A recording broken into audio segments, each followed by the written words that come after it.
तर मित्रांनो कसं आहे ना, आज आपल्या नवनाथांपैकी गोरक्षनाथ बाबांच्या पवित्र भूमीतून म्हणजे आमच्या गावातून आहे ना पंढरपूरच्या दिशेने पाहिलं. मग आजचा दिवस काय खास आहे म्हणूनच आजचा ब्लॉग फक्त फिरण्याचा नाही तर भक्तिमय वातावरणाचा आणि वारकऱ्यांचा. आणि हो मित्रांनो, एवढा सुंदर सोहळा म्हणल्यावर त्याचे काही सिनेमॅटिक क्षण तर तुम्हाला मी दाखवणार. तेवढ्याच बघतोय तर मित्रांनो, काही भक्तांनी ना त्या वारकऱ्यांसाठी अशी नाश्त्याची अशी उत्तम अशी सोय केली. तेवढ्यात काही वारकऱ्यांना खबर लागली की दिंडी खाली आली. आता तेवढ्यात तिथं वारकऱ्यांची आणि गाड्यांची एवढी तेवढ्याच मित्रांनो इतका गोंधळ झाला म्हणलं की तेवढ्याच मित्रांनो पालखीचं आहे ना गावात आगमन झालं. आता आगमन झालं, तुम्ही फक्त गर्दी चेक करा आणि काही तुम्हाला मी सिनेमॅटिक शॉट दाखवणार आहे ते तुम्ही सांगा क्वालिटी कशी झाली.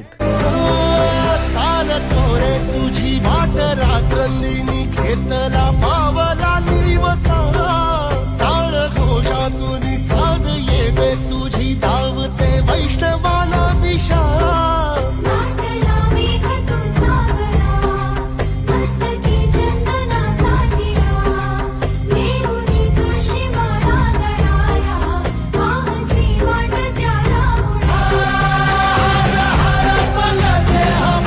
मित्रांनो, आपला सिनेमॅटिक मित्र आहे बरं, यांनीच आहे ना व्हिडिओ मध्ये माझी खूप अशी मदत केली क्लिप घेण्यासाठी. आम्ही दोघांनी पण आहे ना पूर्ण शूट केलेलं. तर मित्रांनो, दिंडी ना पुढच्या प्रवासासाठी निघली. तुम्हाला आहे ना सिनेमॅटिक व्हिडिओ कसा वाटला ते नक्की सांगा कमेंट मध्ये.